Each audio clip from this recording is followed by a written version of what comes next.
Halo selamat pagi pemirsa, apa kabar Anda di pagi hari ini? Senang sekali saya Heri Orun kembali menjumpai Anda dalam Berita Papua hari ini.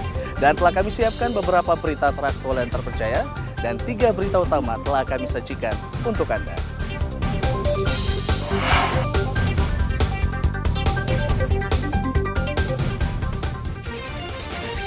Komplotan pencuri motor di Manokwari diringkus polisi.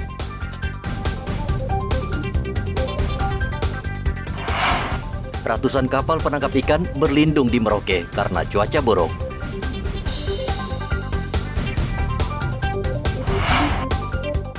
Pasokan dari petani minim, harga bawang dan tomat naik 100%.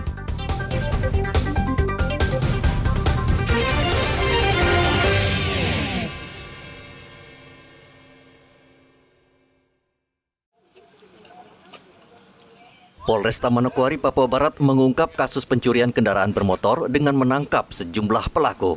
3 pelaku ditangkap di Jalan Reremi, mereka nekat mencuri 5 sepeda motor dan salah satu milik polisi. Ketiga pelaku kini ditahan di Mapolresta Manokwari, sementara seorang lagi masih diburu petugas. Wakapolresta Manokwari Kompol Agustina Sineri menghimbau masyarakat agar berhati-hati memarkir kendaraan dan tidak lupa mengunci stang motor. Yang dilakukan oleh Saudara ASA ini melakukan pencurian dan pemberatan dengan 1 unit sepeda motor Honda CRF berwarna hitam. Ya, dan ini motor tersebut adalah milik dari salah satu anggota Polri yang berdinas di Polda Papua Barat. Pasal yang disangkakan adalah pasal 363 KUHP atau KUH pidana. Para pelaku merupakan sindikat pencuri motor yang sudah cukup lama beraksi di Manokwari. Edi Musahidin melaporkan dari Manokwari, Papua Barat. Polisi menangkap seorang pengedar obat terlarang daftar G atau yang dikenal dengan nama pil koplo di Manokwari, Papua Barat. Polisi meringkus pelaku di Jalan Pasir Wosi, Manokwari pada 14 April lalu. Dan dari hasil pengembangan, polisi kemudian menemukan ratusan pil koplo yang disembunyikan di rumahnya. Kurang koreksi, dia murni swasta seperti itu.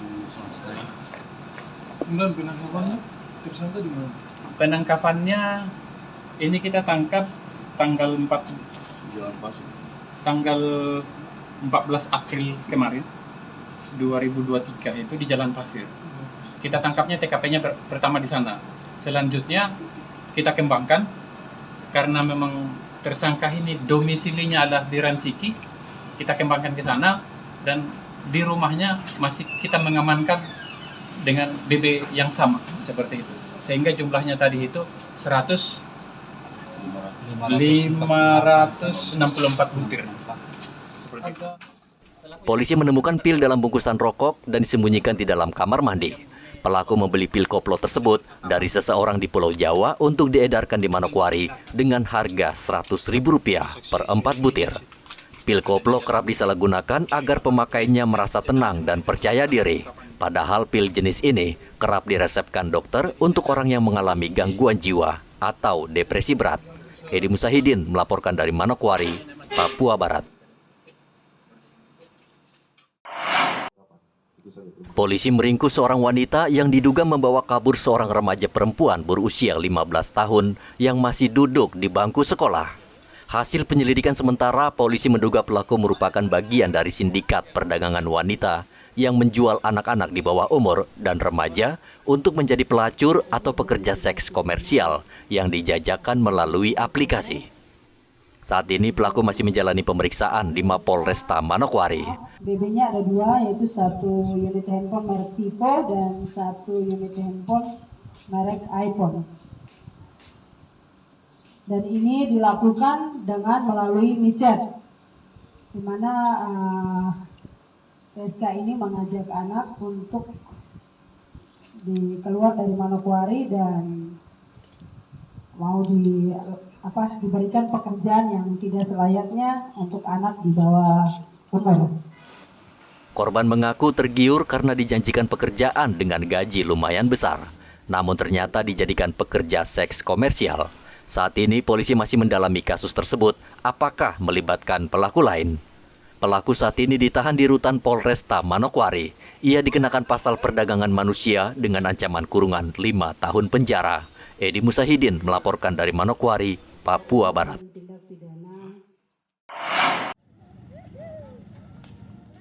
Pemerintah Kabupaten Puncak memastikan pasokan sembako di distrik Beoga lancar.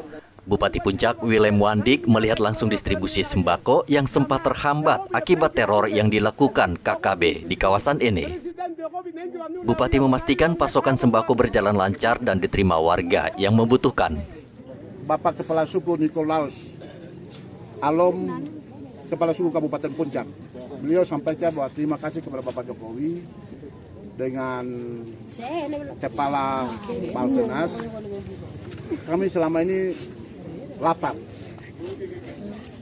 karena beras. Ada ubi dengan sayur, tapi katanya saya saling agak sedikit kalau tidak makan beras.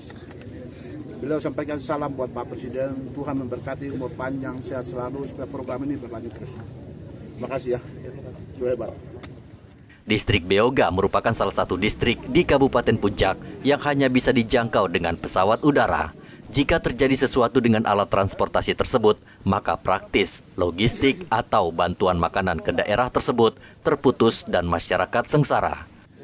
Mereka yang membawa senjata itu adalah mengganggu kita bersama di sini. Ya, kami sudah dibantu oleh pimpinan Polda untuk menurunkan pasukan di sini, untuk menambah kekuatan, menjaga keamanan, ketertiban. Nah, siapa yang mau menyerang di sini ya kita hadapi bersama.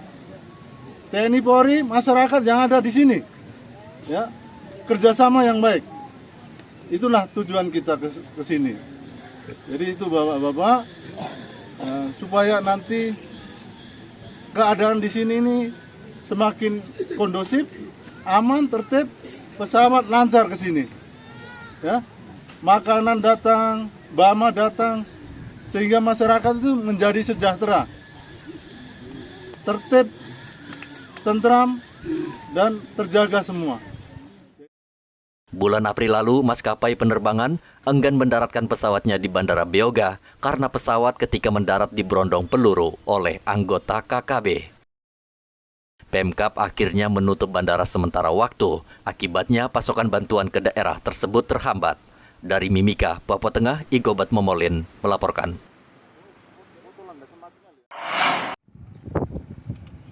Ratusan kapal nelayan sejak akhir April lalu sengaja ditambatkan di dermaga pelabuhan Dermaga Perikanan Merauke. Pemilik kapal tidak berani mengoperasikan kapal karena cuaca buruk melanda perairan Merauke sehingga membahayakan nelayan. Nelayan tidak bisa berbuat banyak kecuali menunggu hingga cuaca membaik.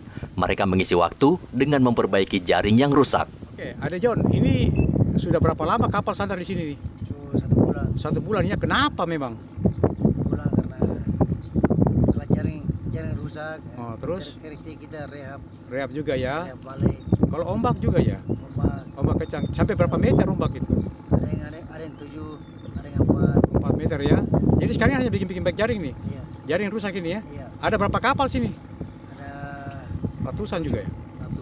ratusan juga. kapal. Oh, sampai sekarang belum keluar ya? Iya. Berdasarkan situs BMKG, diperkirakan tinggi gelombang di perairan Merauke mencapai 2 hingga 4 meter. Nelayan diminta untuk waspada dan dihimbau untuk tidak mencari ikan sementara waktu. Dari Merauke, Muhammad Ridwan melaporkan.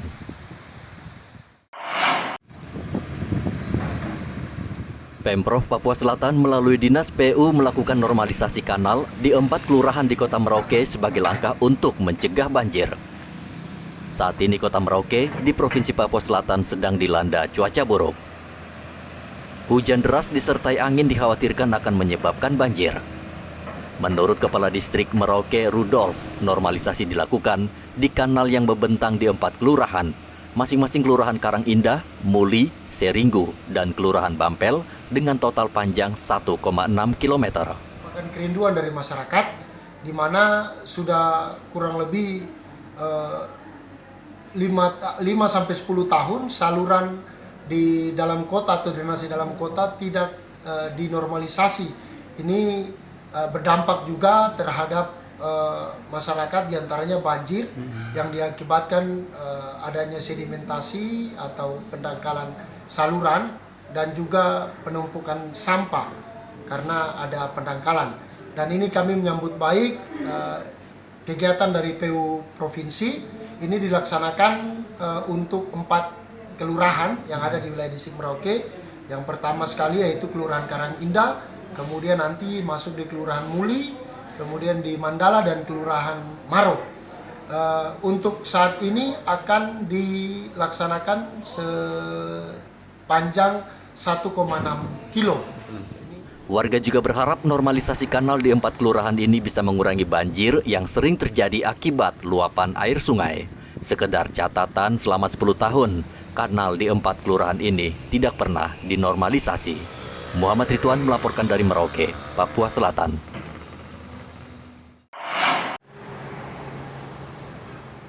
Ratusan caleg yang akan bertarung pada pemilu 2024 mendatang saat ini tengah serius melengkapi dokumen sebagai persyaratan untuk maju sebagai caleg DPRD Merauke. Dokumen merupakan persyaratan penting bagi para caleg untuk mendaftarkan diri di KPUD. Namun sebagian caleg mengeluh karena harus mengeluarkan uang yang tidak sedikit untuk mendapatkan dokumen tersebut.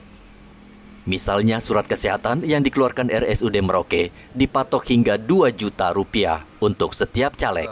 Narkoba 200, 200. Kemudian SKCK 30.000. Yang agak memberatkan bagi kami, terutama saudara-saudara kita ya dari Papua yang begitu antusias untuk mengikuti pencalonan anggota legislatif ini, untuk tes sehat rohani itu oleh RSUD daerah itu mematok 1.300.000. Saya tidak tahu di luar Merauke ya.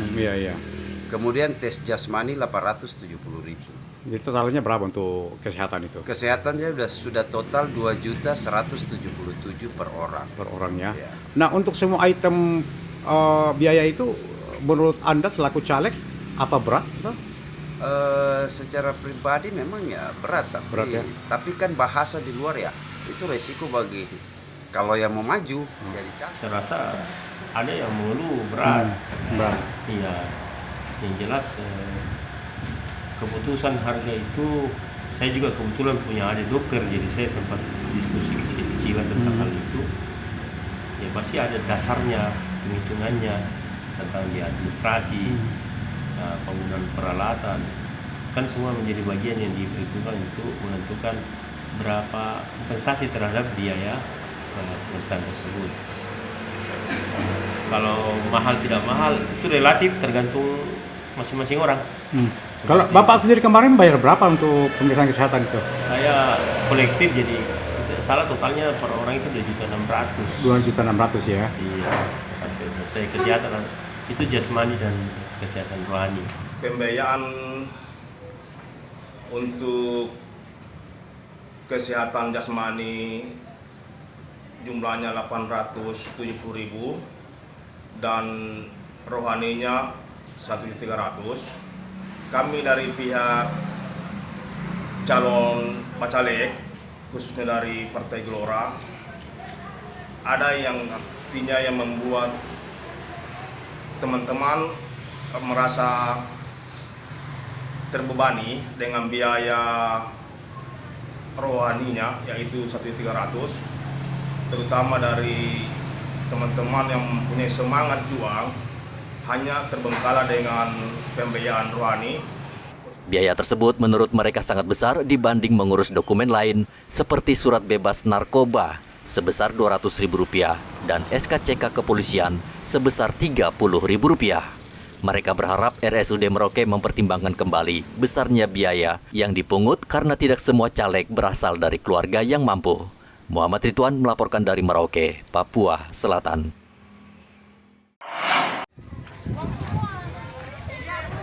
Setelah Lebaran, harga bahan pangan di Pasar Roamanggung Merauke, Papua Selatan semakin tidak terkendali. Padahal banyak warga berharap harga-harga kebutuhan pokok justru turun karena permintaan menurun. Bawang merah misalnya sehari sebelumnya dijual Rp50.000 per kilogram, namun kini naik menjadi Rp100.000 per kilogram. Begitu juga dengan harga tomat. Jika 2 hari lalu dijual seharga Rp20.000 per kilogram, kini naik Rp65.000 per kilogram. Kenaikan dua komoditi sangat fantastis karena kenaikannya rata-rata lebih dari 100%. Berapa bawangnya per kilo sekarang dijual? 100.000. 100.000 per kilo ya. Itu kenapa sampai bisa mahal begitu, Pak? Karena bawang belum masuk kapal. Belum masuk ya. Memang dari mana bawangnya? Dari Drekan Makassar. Dari Drekan ya. Kira-kira kapan dia bisa turun kembali? Kalau menurut informasi tanggal 22 baru masuk Tanggal 22 ya. Tapi kira-kira selama menunggu itu kira-kira masih naik lagi nih harga bawang? Paling mentok-mentok 100 itu. Oh, sudah mentok 100 itu ya. Pak, kalau harga tomat sekarang berapa yang dijualnya? 60 per kilo. 60 ya. Kenapa bisa mahal begitu, Pak? Karena musim hujan cuaca. Musim hujan ya. Harga cabai kecil juga ikut naik dari Rp120.000 per kilogram menjadi Rp140.000 per kilogram. Begitu juga dengan harga cabai besar dari Rp100.000 menjadi Rp110.000 per kilogram. Kenaikan harga bahan pokok ini menurut pedagang disebabkan stok yang semakin berkurang dari petani serta keterlambatan pasokan dari daerah lain. Muhammad Ridwan melaporkan dari Merauke, Papua Selatan.